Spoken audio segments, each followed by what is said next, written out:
Hello, everyone. Good morning. I'm Udi Sommer from the Political Science Department here at Tel Aviv University, and it is my pleasure to introduce Professor Martin Libicki, who holds the Kaiser Chair of Cybersecurity Studies in the U.S. Naval Academy. In addition to teaching, he carries out research in cyber war and the general impact of information technology on domestic and national security. He is the author of a 2016 textbook on cyber war called Cyberspace in Peace and War, as well as the author of Conquest in Cyberspace, National Security and Information Warfare, and various related RAND monographs. Professor Libicki, we're happy to have you here. Thanks for coming.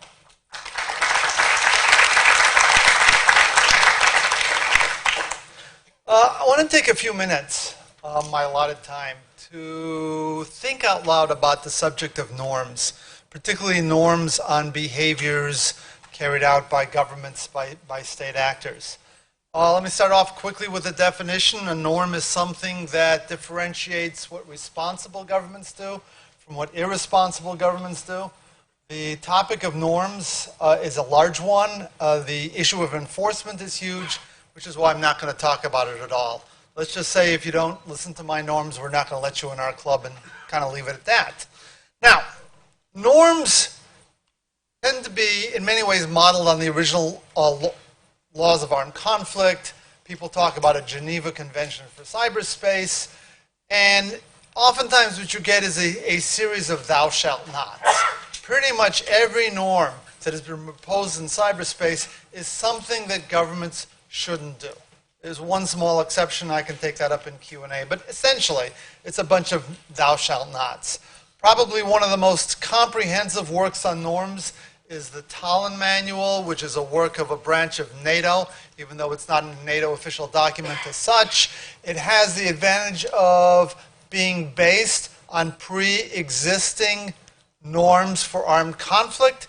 It has the disadvantage of pretty much not covering almost any subject you'd be interested in. It doesn't cover cyber espionage. It doesn't really say a lot about cyber attack unless people are hurt or things are physically broken. And the currency of cyber tends to be measured in terms of time and money, so it's of limited value there. They talk about retortion, but it's not that I'm not recommending reading it. Okay, it's a well-done piece. But it doesn't really get to the harm of the norms question because it really doesn't talk about behavior that countries are likely to do, except in very specific situations, okay? Another effort has been the group of government experts under the United Nations. The high watermark of the group of government experts was when all countries agreed that the laws of armed conflict should apply to cyberspace, and then almost immediately afterwards, Russia and China said, not so fast. That's not really what we meant. And there was an effort to sort of revive the GGE process, and it turned out to work even less well than the one before. So that doesn't give us a whole lot of encouragement. Now, the best form of encouragement was the one given by the agreement between President Xi and Obama in 2015, under which the Chinese and Americans mutually agreed not to carry out cyber espionage on each other's commercial firms for commercial purposes.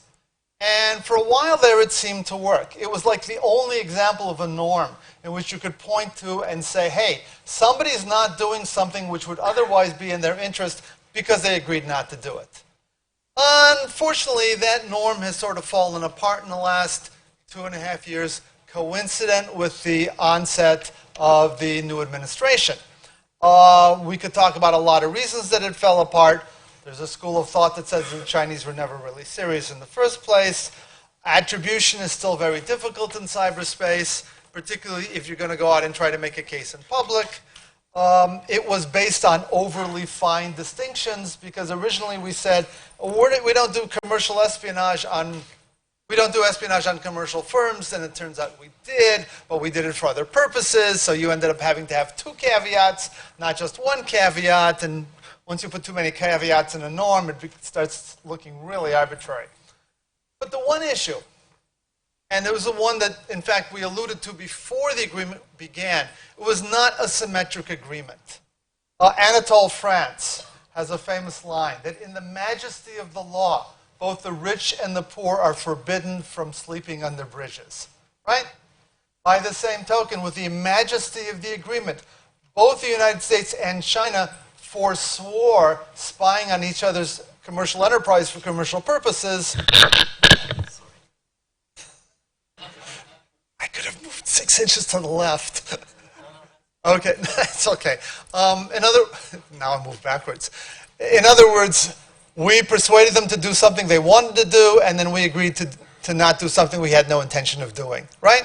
And that's a sort of agreement that can only be kept alive as long as there's some coercive force behind it. But part of coercive force is not only saying that if you do bad things to us, we're going to do bad things to you, but there's also the insurance component, right? That if you stick to the principles, we're not going to bother you about these things. And then you had the Trump administration, which came in and said, yeah, actually there are a lot of your practices we want to bother you about, such as licensing and standards and forced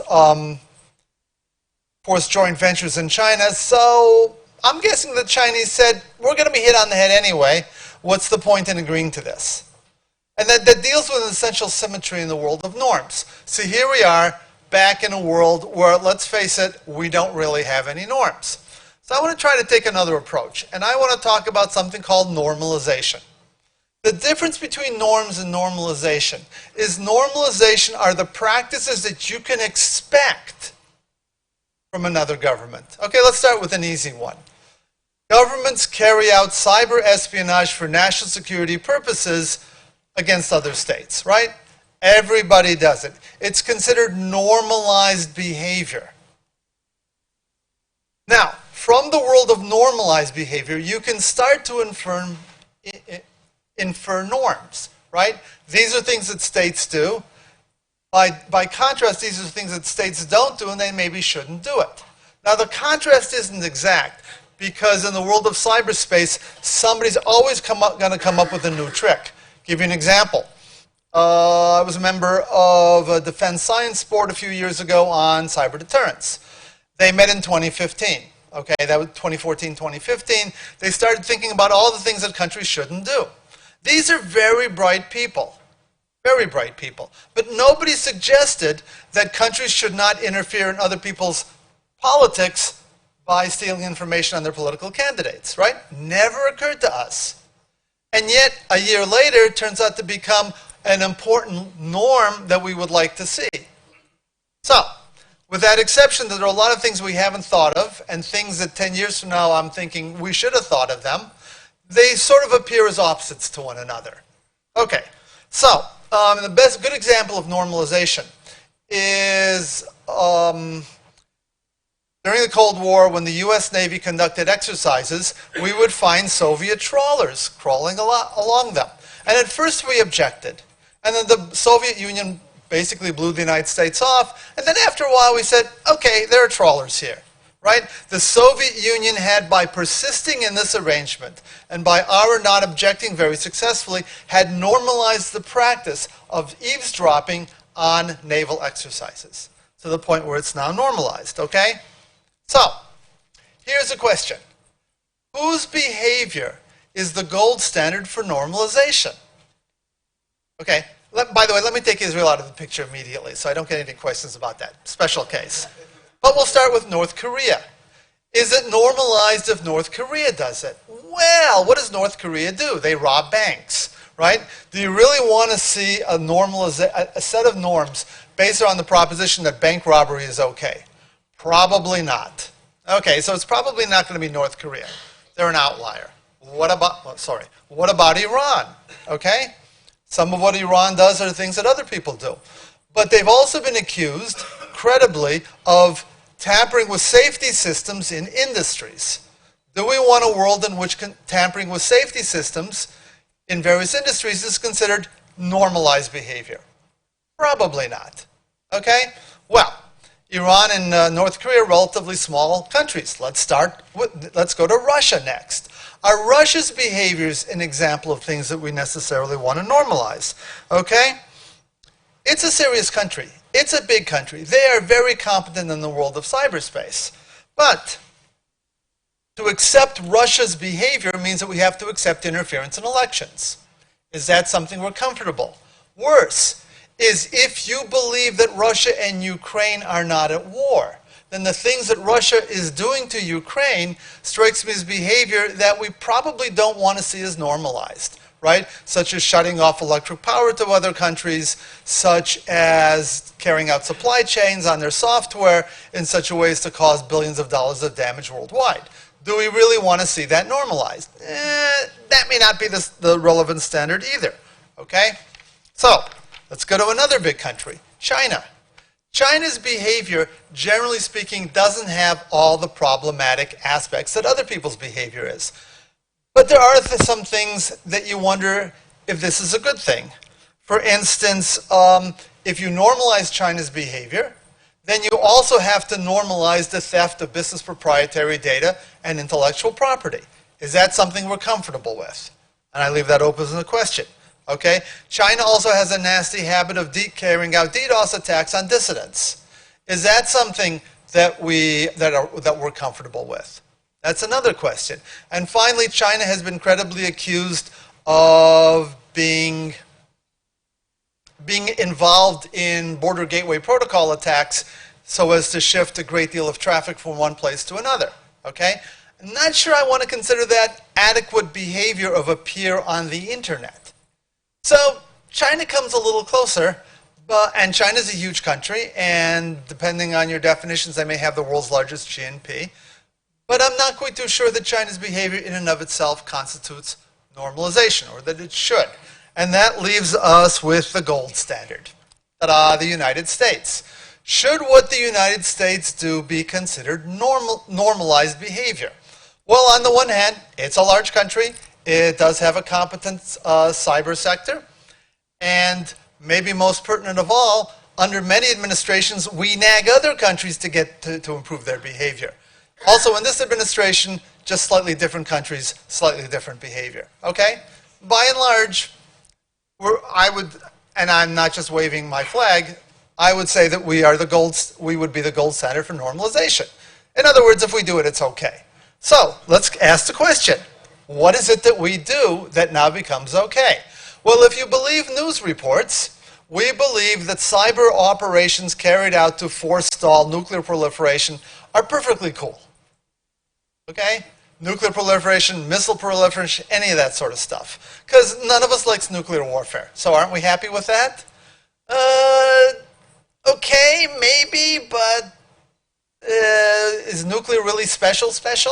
Or is it just special? Right? Hard to say. Okay, conducting surveillance en masse, basically conducting surveillance on haystacks in order to find the occasional needle. Okay? That's the sort of stuff, again, if news reports are to be believed, that we engage in. A lot of countries were uncomfortable with it, one of which is in China.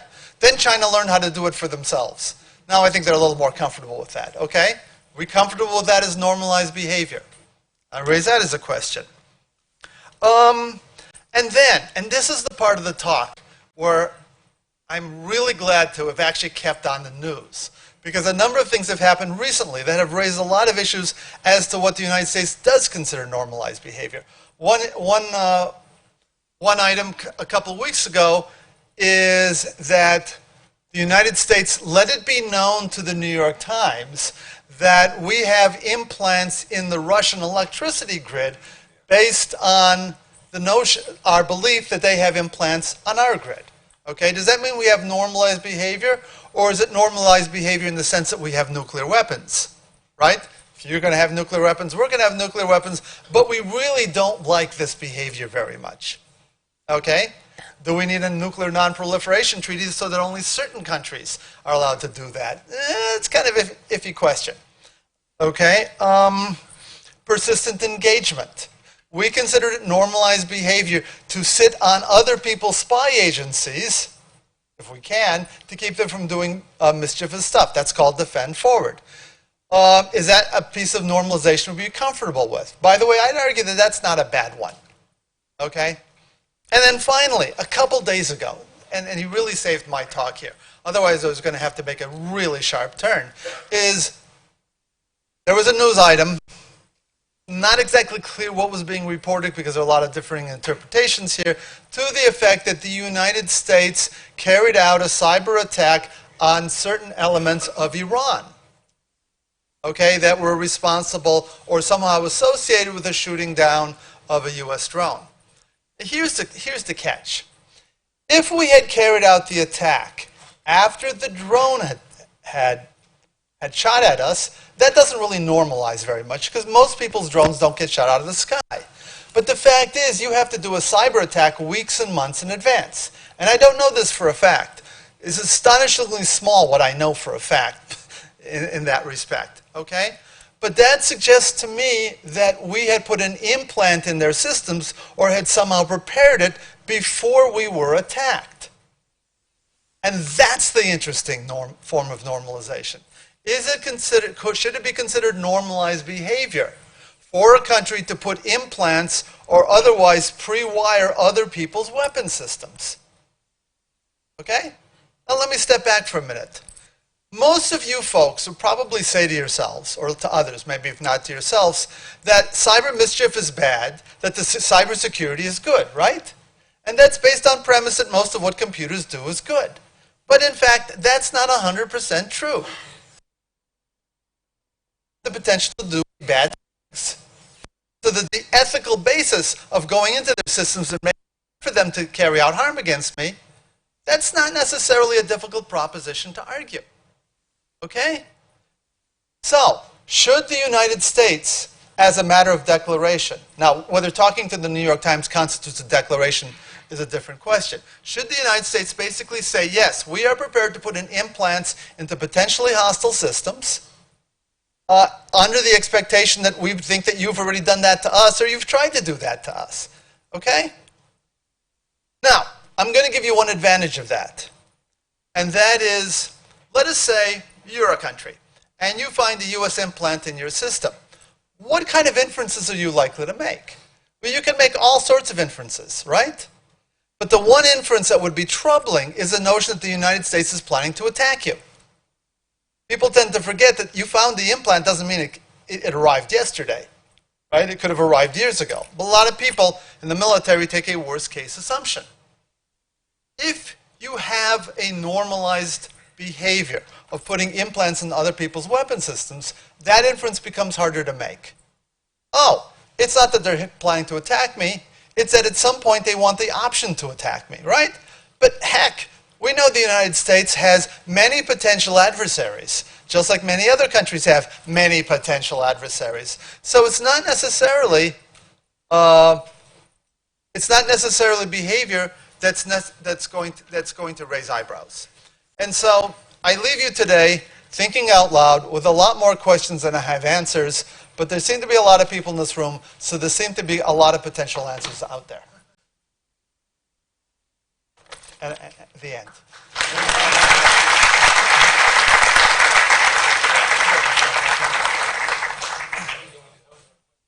Yeah, sure. So we have about 10 minutes, so I think we'll take 3 questions at a time, and then, if there are, of course, and then we'll answer them, and then we'll take the next round. So, any questions or any comments? Or thoughts or answers to Martin's questions? You guys are all hungry. Yes, please.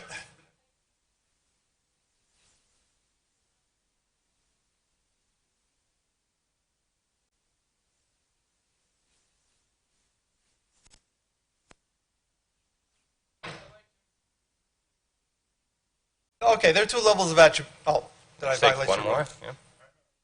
We'll take 3 questions at a time. So. Okay. I think to the attribution and actually applied that might be something about the parents.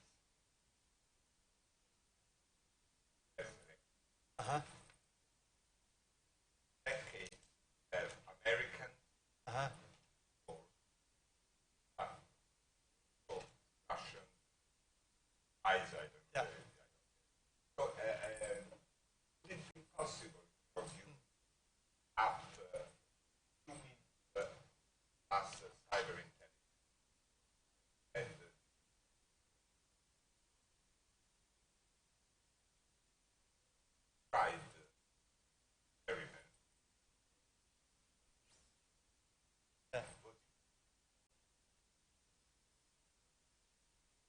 Okay. And I think I can remember third two question. questions. Okay. You want to take a There's a hand third? up there. Yeah.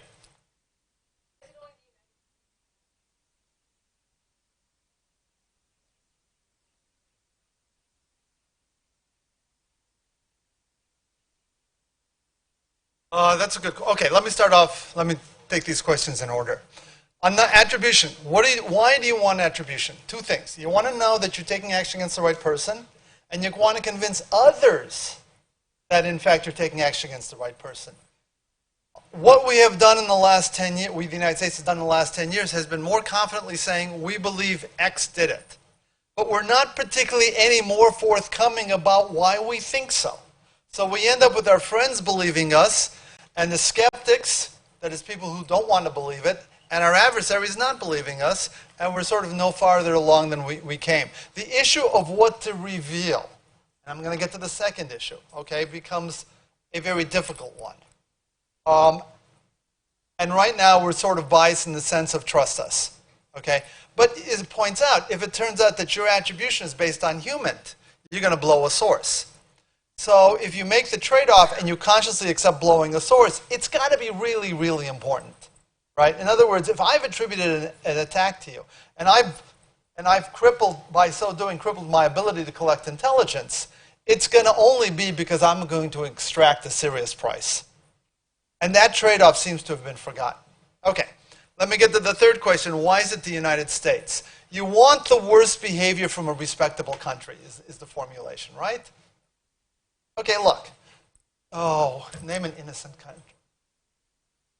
I'll use Peru on the theory that I almost never get anybody improved from the audience, okay? And then I did that once in my class. It turns out one of my students was half Peruvian. That didn't work out very well. You take a country and you say, we don't do any of this stuff. We should be the gold standard.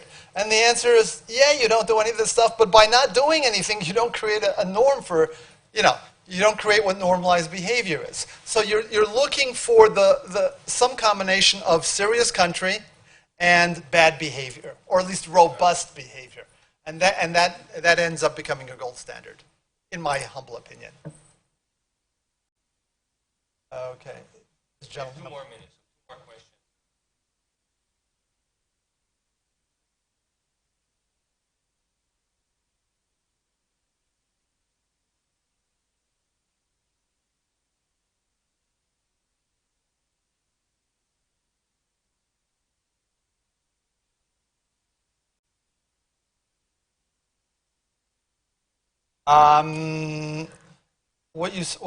What I think I'm hearing is that greater defenses create higher risks.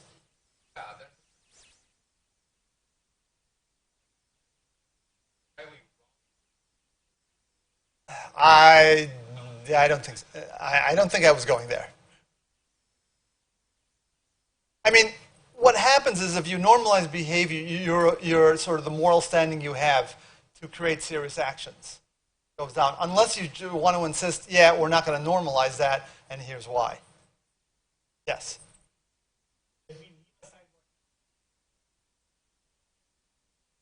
There's lots of cyber crime. Yeah. One big problem is cross-border. Yes. Someone tries to steal my they're sitting. Right. They make a bank account sitting in. Yeah. Is it now normal? You bring up a point I should have brought up. That's something we don't want to see normalized. And unfortunately, Russia does it. Okay. If they get on their high horse, they protect lots of people. They interact with their mafia. We have not accepted that as normalized behavior. I doubt that we ever will. Yes.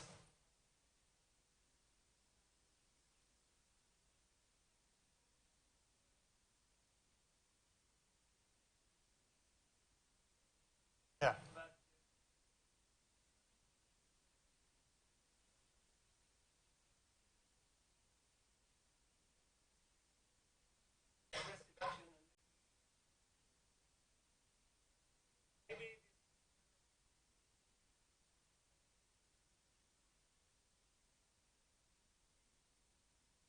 You remind me of a conversation I had when the Iranians DDoSed the U.S. banks.